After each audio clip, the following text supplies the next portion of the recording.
Bapa, kami bersyukur Engkau mengizinkan kami untuk dapat beribadah untuk hari ini dan kembali lagi memuliakan-Mu. Segala puji dan syukur bagimu Bapa. Untuk sekarang kami mau mendengarkan kebenaran firman-Mu lagi. Maka kiranya Engkau yang berkenan memberikan kami hikmat dan kebijaksanaan, agar kami dengan rendah hati dapat menerima kebenaran firman-Mu yang menghajar dan menegur kami, agar semakin berkenan di hadapan-Mu. Terimalah kami Bapa di dalam kerajaan-Mu, ingatlah akan nama kami, rendahkanlah kami, agar kami semakin serupa dengan anak-Mu. Dalam nama Yesus kami telah berdoa. Amin. Shalom. Shalom. Masih kalah dengan yang tadi siang. Shalom. Masih kalah juga. Shalom. Oke. Shalom juga ya. Hari ini adalah sesi yang ketiga, sekaligus adalah sesi perpisahan terakhir. Saya di KSJS Surabaya sebelum saya meninggalkan Surabaya dan kembali ke tempat saya. Saya berterima kasih kepada Allah Tritunggal yang Maha Kudus karena perkenanannya kita dapat bertemu. Saya berterima kasih kepada Bapak Gembala dan Ibu Gembala KSJS Surabaya. Saya berterima kasih kepada Pak Ben yang menemani saya. Saya berterima kasih juga dengan semua pelayan. Sebagai bentuk seri yang ketiga dari apa yang telah saya bawakan. Tadi pagi kita telah belajar bahwa bagaimana manusia di hadapan keagungan Allah. Yang kedua kita telah belajar yang berharga itu hanyalah Injil. Dan yang ketiga kita akan belajar panggilan untuk menderita. Silakan, ya. Panggilan untuk menderita saya ambil dari 2 Timotius 2 ayat 3 dan 4. Jadilah prajurit Kristus, coba judulnya, jadilah prajurit yang berjuang akan panggilan Yesus Kristus yang telah bangkit dan untuk Injilnya yang kudus. Kita baca ayatnya. Ikutlah menderita sebagai seorang prajurit yang baik dari Kristus Yesus. Seorang prajurit yang sedang berjuang tidak memusingkan dirinya dengan soal-soal penghidupannya, supaya dengan demikian ia berkenan kepada komandannya. Ini adalah puncak dari pemberitaan saya, Bapak Ibu, selama saya melayani 3 sesi di tempat ini. Apa yang mau saya ajarkan, apa yang mau saya bawakan dari tema ini? Kita telah belajar bagaimana kita di hadapan keagungan Allah. Kita telah belajar bahwa satu-satunya yang berharga itu hanyalah Injil Kristus. Maka sekarang kita belajar bagaimana penderitaan Kristus dan panggilan untuk itu. Maka siapkanlah hatimu, siapkanlah pikiranmu untuk menyambut dan juga melihat tentang misteri ilahi, berita penderitaan, berita Injil yang menggetarkan langit dan bumi.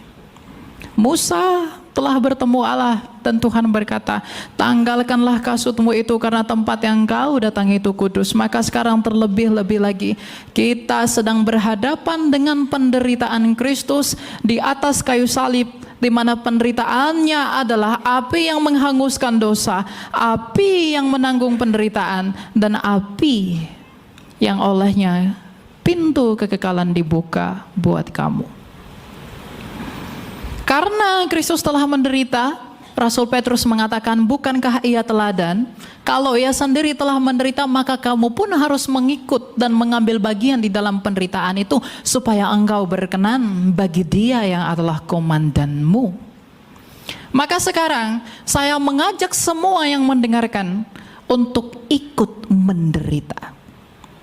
Menderita di dalam apa? Di dalam Injil. Ada 3 hal yang mau saya sampaikan tentang penderitaan di dalam Kristus. Yang pertama, penderitaan itu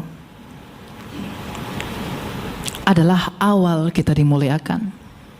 Yang kedua, penderitaan itu adalah pemurnian jiwa kita. Dan yang ketiga, penderitaan itu adalah jalan yang kudus. Bukankah Kristus dengan jalan menderita telah mati di dalam penderitaannya agar engkau dan saya memperoleh keselamatan. Lihatlah Adam dan Hawa. Lihatlah kepada Yusuf, ia harus menderita, dijual sebelum ia dimuliakan. Lihatlah kepada Musa, ia harus menderita di padang gurun sebelum ia melihat tanah Kanaan. Lihatlah kepada Habel yang menderita dan dibunuh demi kebenaran oleh Kain.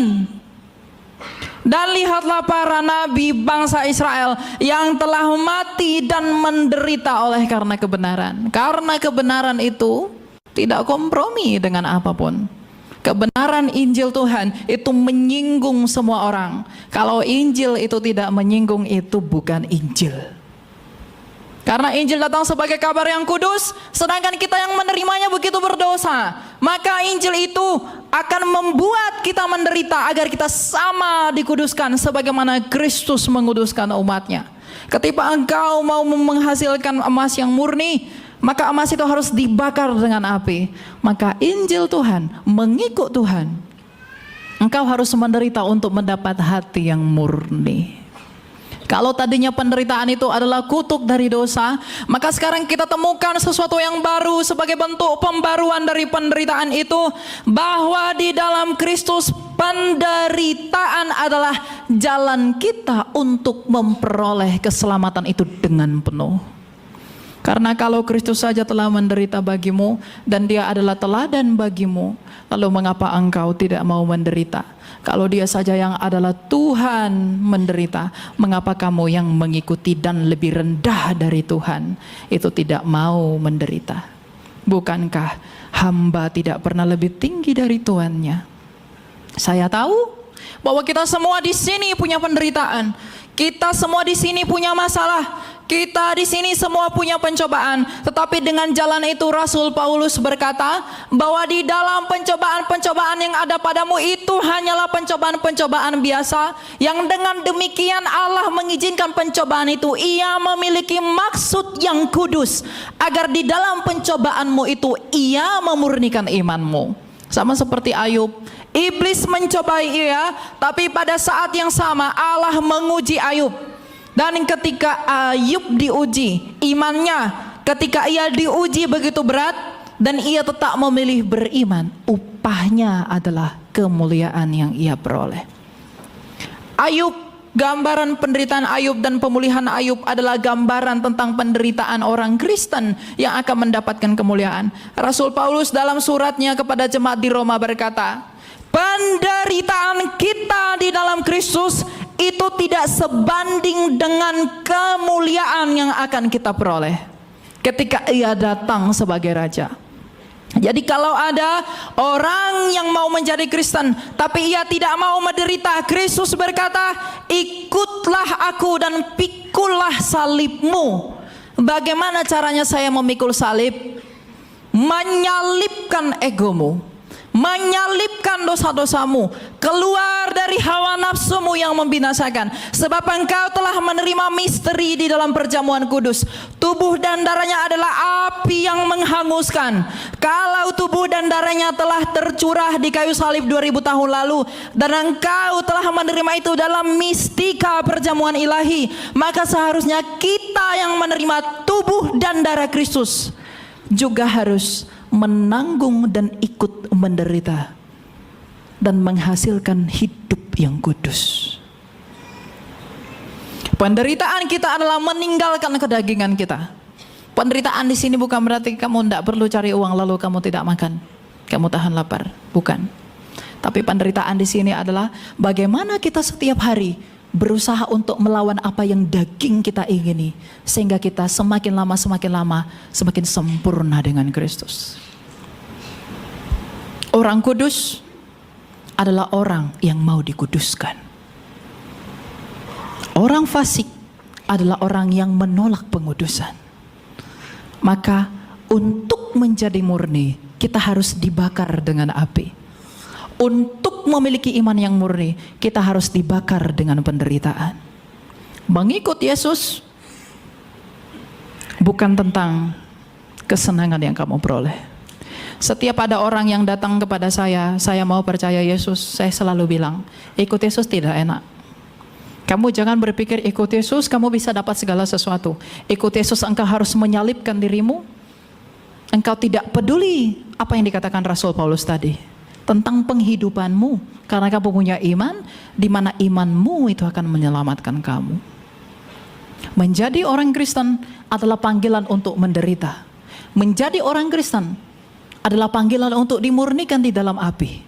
Untuk menjadi Kristen adalah panggilan untuk dimurnikan. Jiwamu yang sakit oleh karena dosa itu dimurnikan di dalam salibnya Kristus. Jadi renungkanlah hal itu, bahwa mengikut Yesus bukan sesuatu yang menyenangkan dagingmu, tapi itu menyenangkan jiwamu. Itu tidak memberi kesegaran bagi dagingmu sebelum pemulihan itu terjadi pada hari kebangkitan, karena sekarang kita masih fana.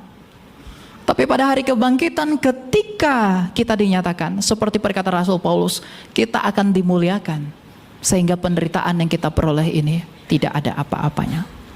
Jadi Bapak Ibu yang sekarang sedang berada dalam pencobaan, sedang di dalam masalah, sedang ada di dalam berbagai problem yang membuat kamu mulai kehilangan iman, yang membuat kamu mulai meragukan Kristus, yang membuat kamu semakin ragu kepada Tuhan, yang membuat kamu mau meninggalkan Tuhan. Ingatlah, penyembahan yang terdalam adalah penyembahan di dalam kesakitan. Ketika engkau menyembah Allah di dalam sukacitamu itu hal biasa, tapi ketika engkau menyembah Dia dan sambil dan pada saat yang sama engkau menderita, begitulah penyembahan yang sejati. Karena sebagaimana Kristus sendiri, Ia berseru kepada Bapanya di dalam kesakitan.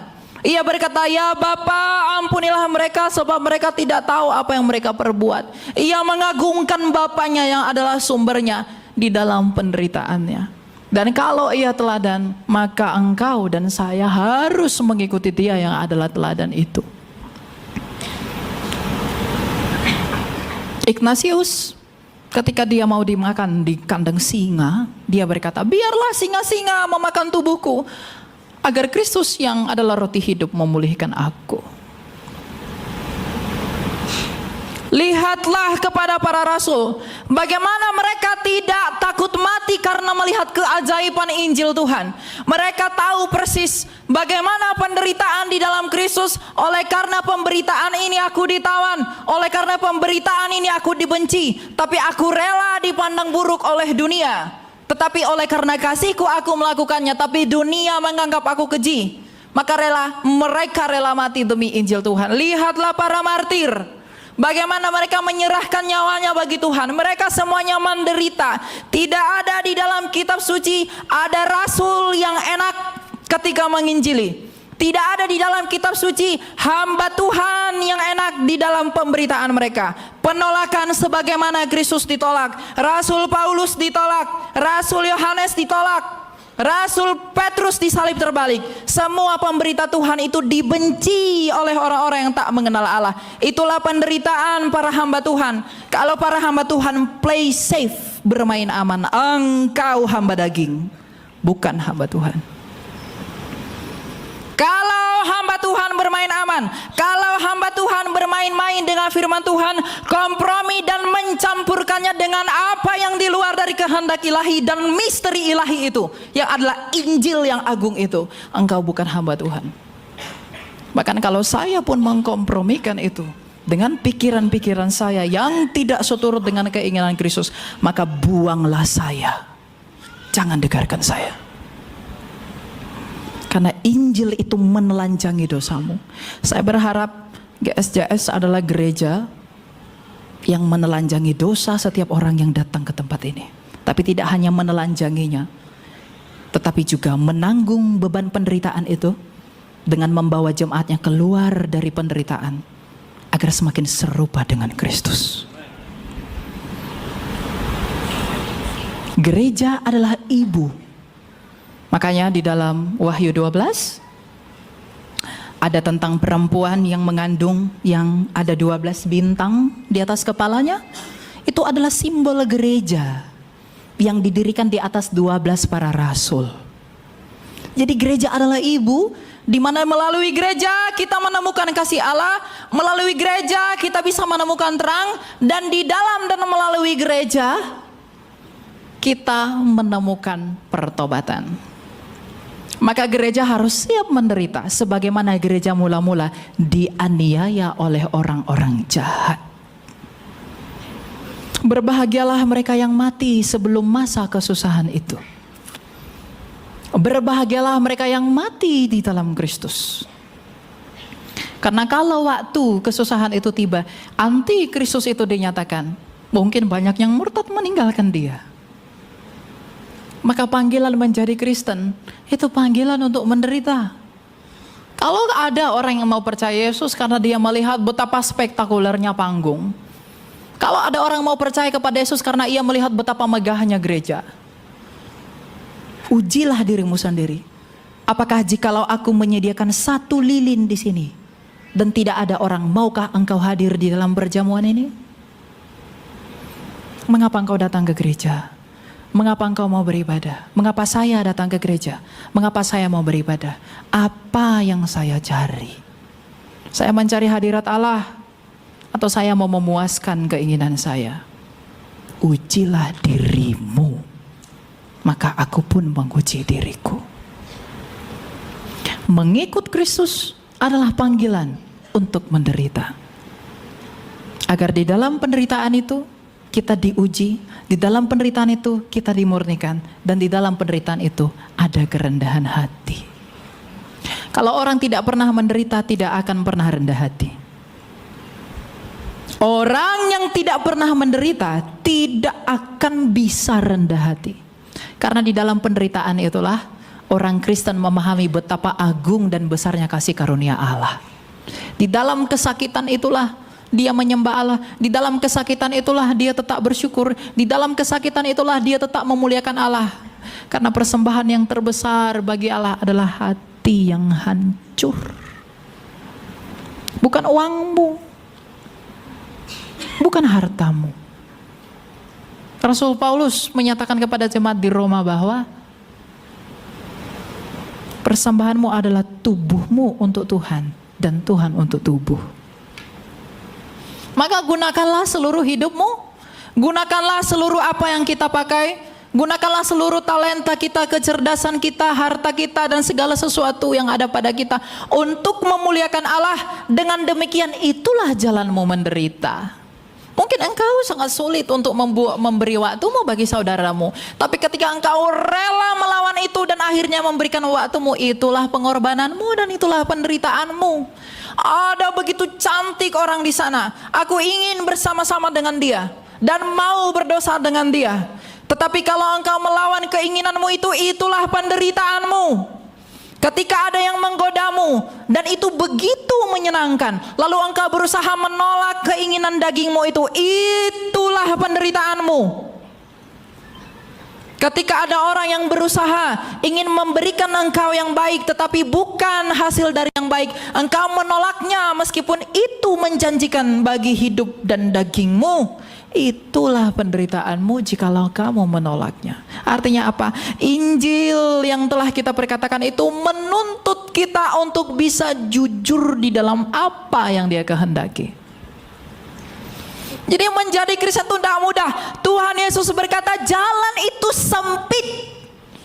Jangan ada orang berpikir jalan itu begitu lebar, sehingga dengan kebebasanku, tanpa pertobatanku, tanpa keinginan hatiku yang mau menderita bersama Kristus, sebagaimana Kristus dalam keadaannya sebagai manusia tidak berdosa, dan kita yang mengenakan Kristus dalam baptisan berusaha untuk tidak hidup di dalam dosa.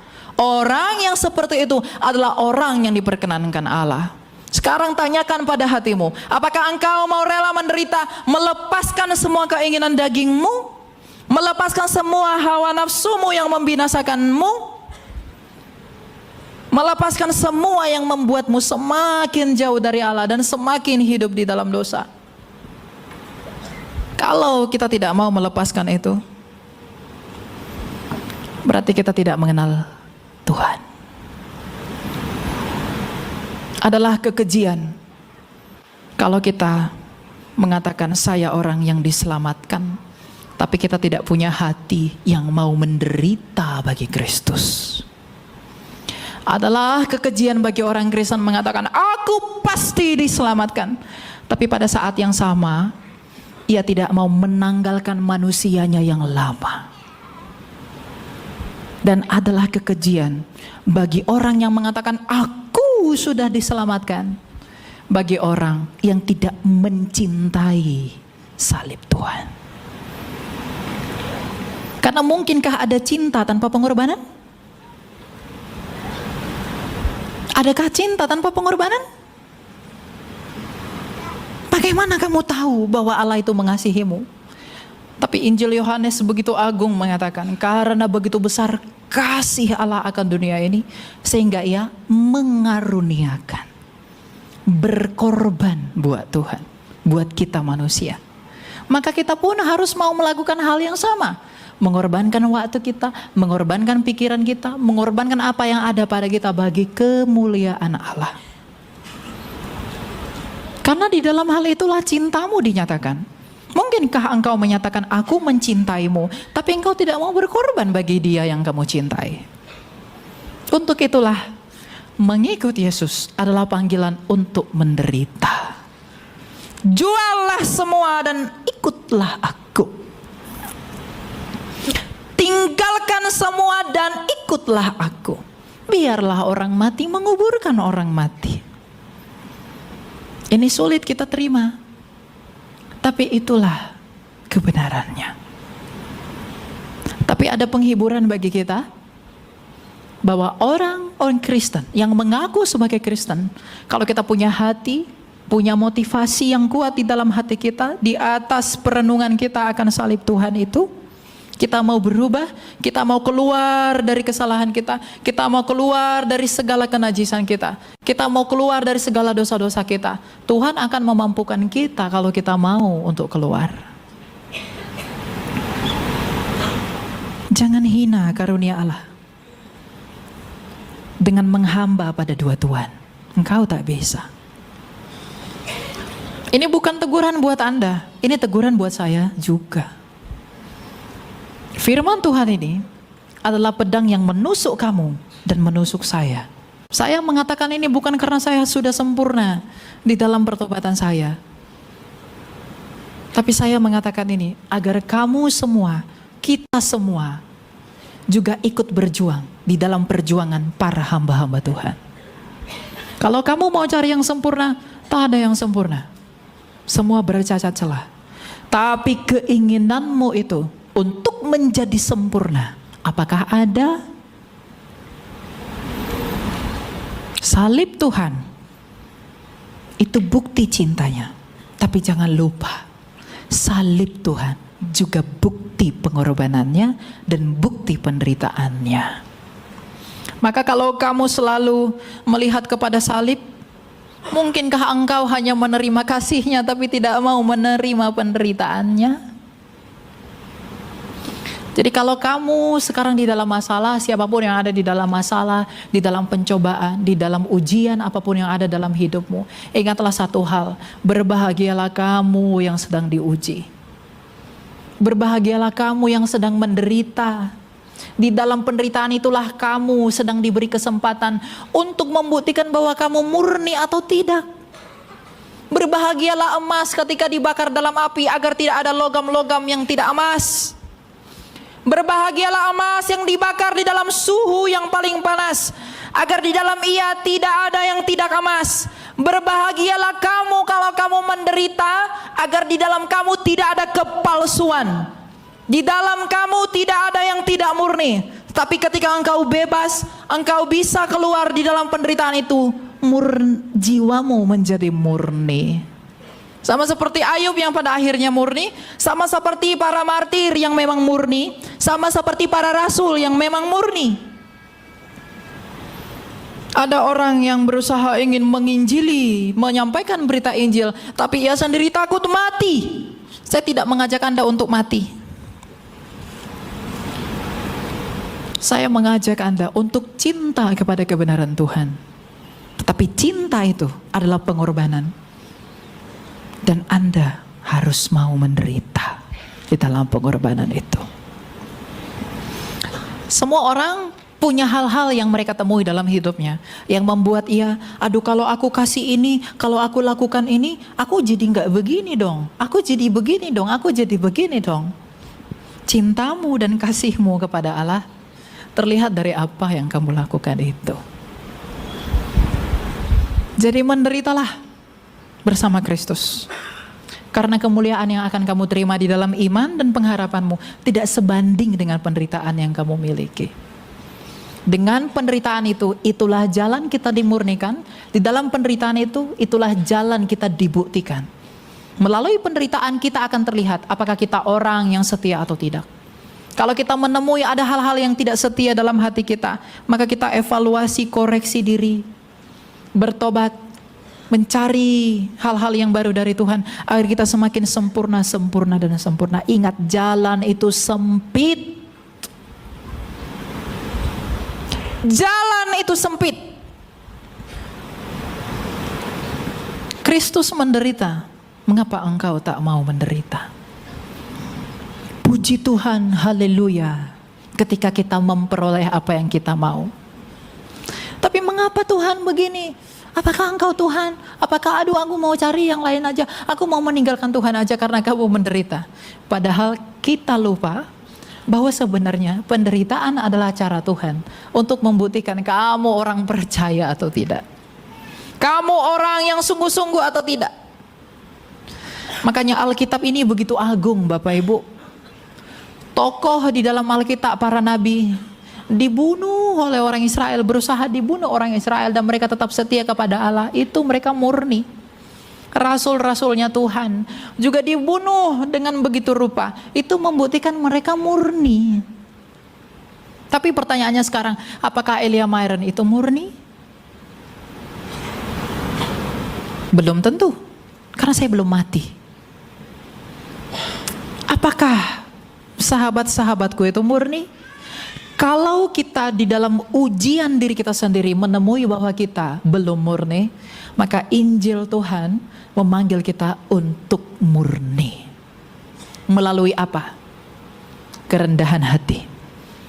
Dan bagaimana kita memperoleh kerendahan hati itu? Penderitaan. Tuhan Yesus dengan agung berkata, berbahagialah orang yang dianiaya oleh karena namaku, karena merekalah yang mempunyai kerajaan. Saya tidak mengajak Anda untuk menjadi radikal dalam pengertian berdosa ketika berjalan bersama Tuhan. Tapi pikirkanlah bahwa ketika aku melihat kepada salib, ketika aku percaya kepada Tuhan, ketika aku semakin mencintainya, aku tidak berharap apapun selain jiwaku yang murni.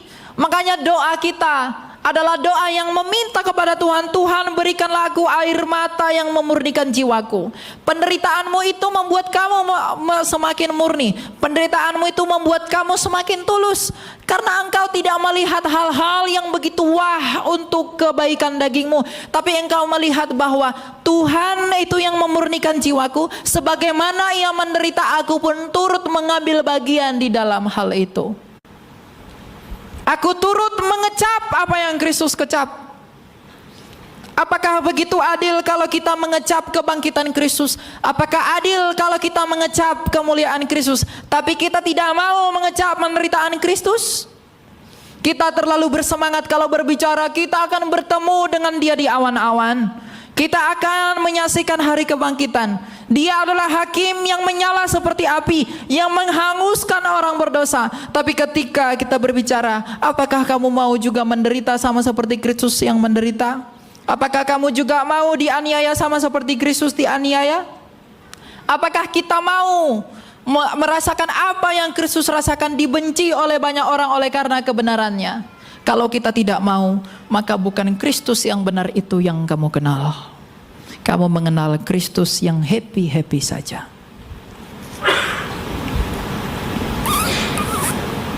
Maka panggilan Injil itu memanggil kita dengan jalan memperdamaikan manusia kepada Allah.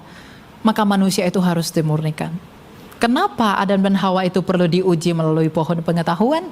Agar ia dimurnikan, yang dengan jalan itu ia dapat serupa dengan Allah. Ingatkah kita bahwa manusia diciptakan untuk menjadi segambar dan serupa dengan Allah? Dan untuk menjadi serupa dengan Allah, manusia itu diuji. Tapi pada akhirnya manusia itu gagal menjadi serupa dengan Allah karena ia berdosa, karena ia tidak taat.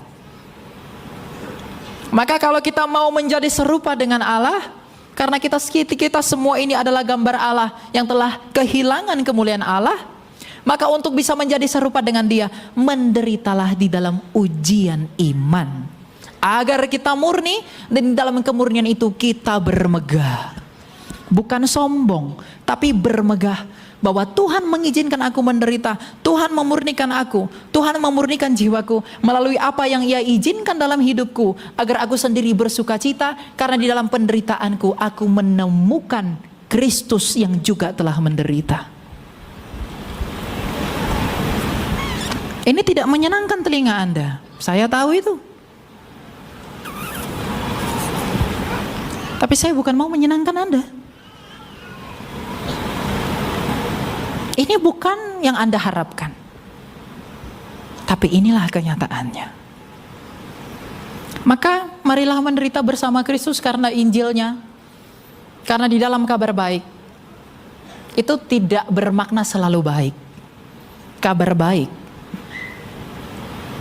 itu adalah hasil yang baik yang diperoleh dari pemurnian melalui penderitaan. Maukah Anda menderita bersama Tuhan? Maukah Anda diuji bersama Tuhan? Tidak ada yang mau kan? Apakah Anda mau? Ketika saya katakan, apakah engkau mau diberkati? Pasti amin. Tapi Anda lupa, berkat yang terbesar adalah kemurnian jiwamu melalui penderitaan itu.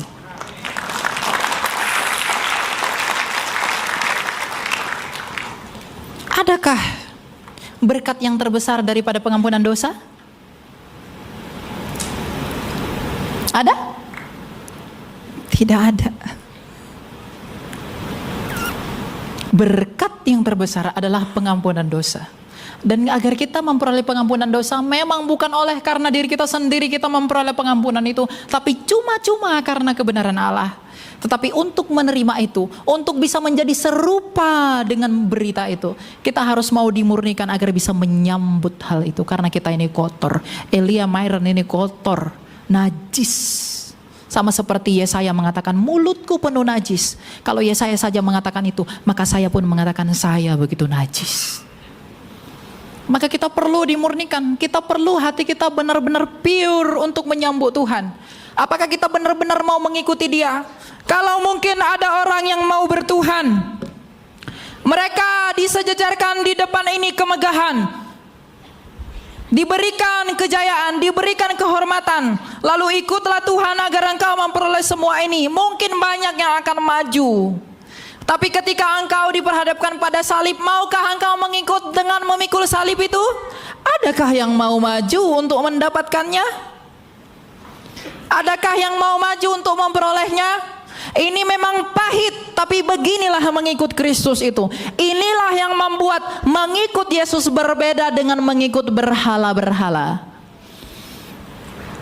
Ketika engkau menyembah dewa-dewa Tionghoa, ketika engkau menyembah dewa-dewa orang Arab, ketika engkau menyembah dewa-dewa orang Mesir, ketika engkau menyembah dewa-dewa orang Yunani, mereka tawarkan semua yang hebat-hebat. Mereka tawarkan yang memuaskan keinginan daging. Tapi Kristus berkata, tanggalkanlah dagingmu itu, pikulah salibmu, berjalanlah bersamaku. Makanya Dia berkata, jalan itu sempit. Apa yang membuat itu sempit? Tidak semua orang bisa berhasil melaluinya dengan setia di dalam penderitaan itu. Sedikit-sedikit di dalam penderitaannya dia menghina Allah. Sedikit-sedikit di dalam penderitaannya dia mengecilkan Allah, seakan-akan dia bukan orang percaya kepada Allah. Apakah imanmu tergantung dari apa yang kamu peroleh? Kalau imanmu tergantung dari apa yang kita peroleh, kita bukan orang percaya. Karena apakah yang diperoleh Petrus? Apakah yang diperoleh Andreas? Apakah yang diperoleh oleh Paulus? Apakah yang diperoleh oleh Ignatius? Apakah mereka mendapatkan rupa-rupa duniawi, permata-permata yang begitu indah? Tidak. Tapi mereka mendapatkan kemurnian jiwa, sehingga salah satu dari mereka mampu berkata, "Pangganglah aku di sebelah sini, karena aku sudah siap menemui Tuhanku. Salibkanlah aku, karena dengan jalan itu aku menemui Tuhanku." Karena kematian bagi orang Kristen bukanlah duka cita. Kematian bagi Kristen adalah sukacita menyambut Firdaus yang agung itu. Jadi berkat terbesar adalah kemurnian jiwa. Apakah semua orang mau diberkati? Apakah semua orang mau diberkati? Apakah semua orang mau menderita? Kok agak beda ya? Saurnya beda gitu. Ya, ingat Bapak Ibu, berkat yang terbesar itu adalah pengampunan dosa, tapi berkat yang tidak kalah besar adalah kemurnian jiwa. Kita mengikuti Tuhan kita itu karena apa? Dan untuk mendapatkan kemurnian jiwa, kita harus melewati berbagai penderitaan untuk mengikuti Dia. Dan yang menemani kamu di dalam penderitaan itu adalah harapanmu di dalam iman kepada Kristus. Makanya sabdanya ketika dia mau terangkat ke surga, ia berkata, "Aku senantiasa menyertai engkau sampai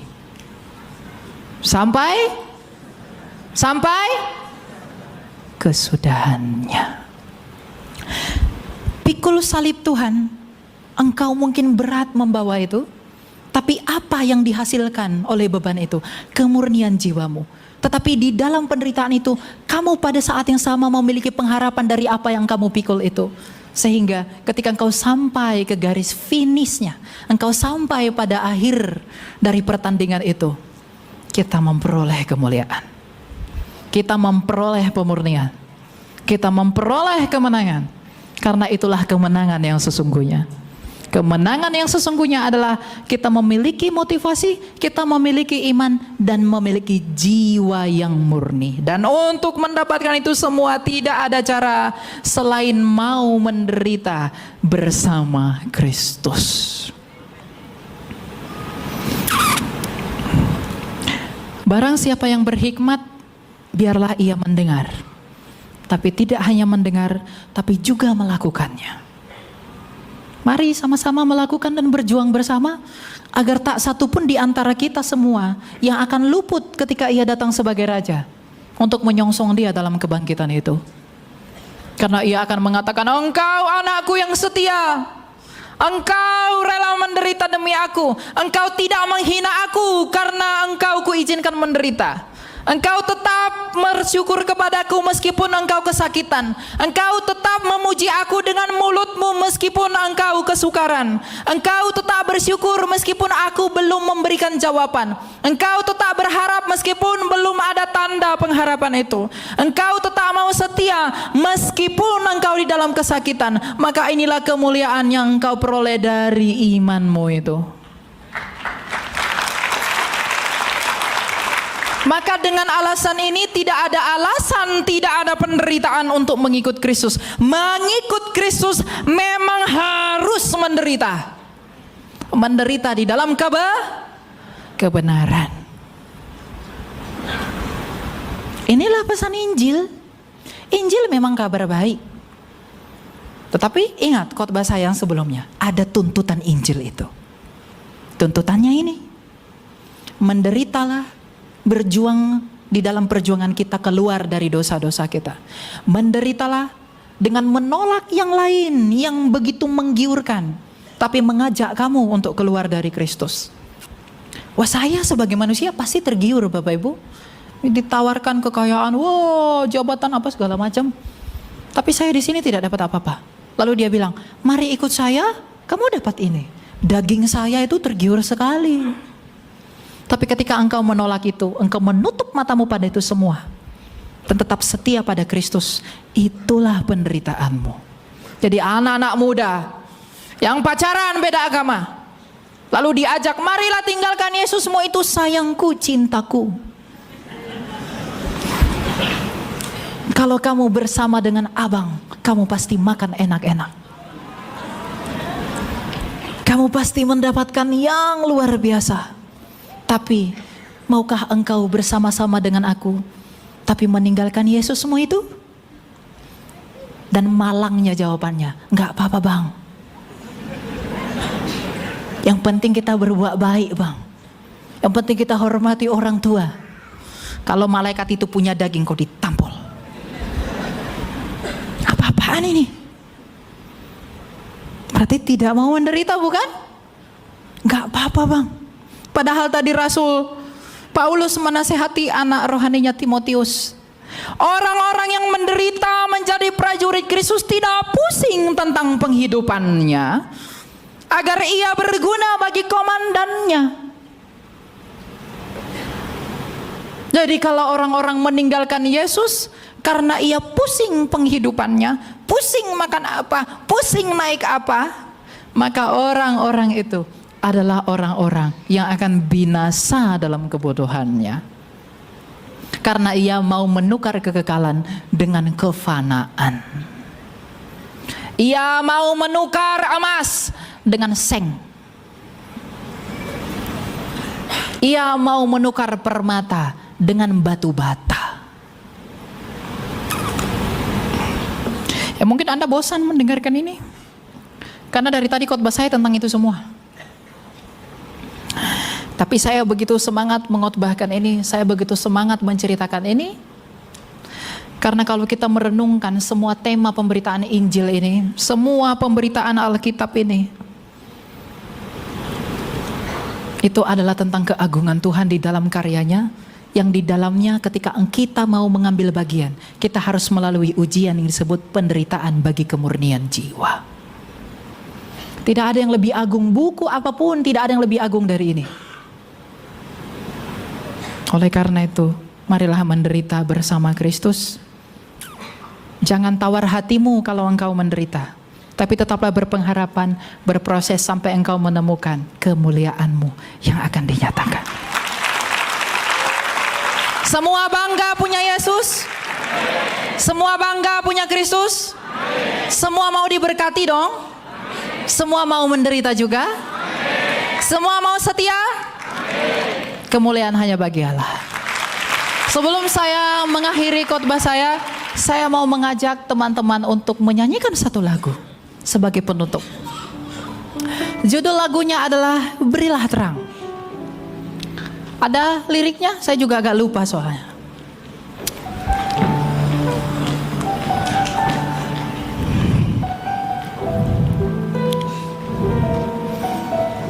Inilah poin dari apa yang kita sampaikan dari tadi pagi. Apa itu? Tahu lagu ini? Jangan kita tinggal diam mendengar, berilah terang, berilah terang. Injil Tuhan haruslah kita sebar, berilah terang, berilah terang, berilah terang. Pelita Injili menyentak yang terlelap, berilah terang. Pelita Injili menyentak yang terlelap. Lebih semangat sekali lagi. Jangan kita tinggal diam mendengar, berilah terang, berilah terang.